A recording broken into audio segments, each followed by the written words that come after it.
மதுரை திருப்பரங்குன்றம் சுப்பிரமணிய சுவாமி கோவிலில் வைகாசி விசாக திருவிழாவையொட்டி சுப்பிரமணிய சுவாமி தெய்வானை ஊஞ்சலில் எழுந்தருளி பக்தர்களுக்கு அருள் பாலித்தனர்.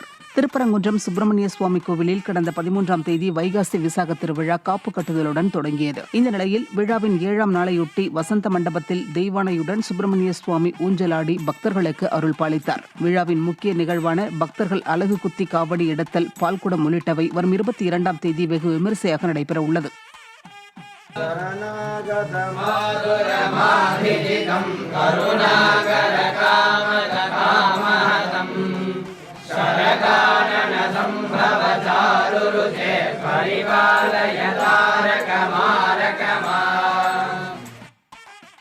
தஞ்சை மாவட்டம் கும்பகோணம் அருகே திருநாகேஸ்வரம் நாகநாத சுவாமி கோவிலில் வைகாசி விசாக பெருவிழாவையொட்டி திருக்கல்யாண வைபவம் வெகு விமரிசையாக நடைபெற்றது. திருநாகேஸ்வரம் நாகநாத சுவாமி கோவிலில் கடந்த 13ஆம் தேதி வைகாசி விசாக பெருவிழா கொடியேற்றத்துடன் தொடங்கிய நிலையில் விழாவின் 7ஆம் நாளையொட்டி உற்சவர் நாகநாத சுவாமி, கிரி குஜாம்பிகை, பிறையணி அம்மன் ஆகியோருடன் எழுந்தருளி பக்தர்களுக்கு காட்சியளித்தார். இதையடுத்து கோலாகலமாக நடைபெற்ற திருக்கல்யாண வைபவத்தில் திரளான பக்தர்கள் கலந்து கொண்டு சுவாமி தரிசனம் செய்தனர். வரும் 22ஆம் தேதி வெள்ளி வாகனங்களில் சுவாமிகள் எழுந்தருளி திருவீதி உலா நடைபெறுகிறது.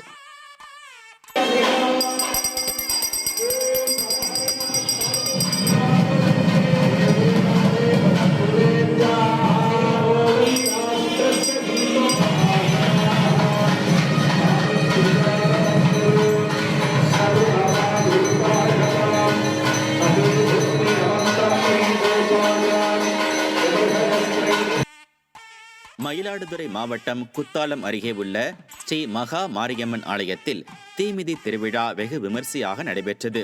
குத்தாலம் அருகே மேலமங்கலநல்லூரில் கீழத்தெருவில் உள்ள பழமை வாய்ந்த ஸ்ரீ மகா மாரியம்மன் ஆலயத்தின் தீமிதி திருவிழா காப்பு கட்டுதலுடன் தொடங்கி நடைபெற்றது.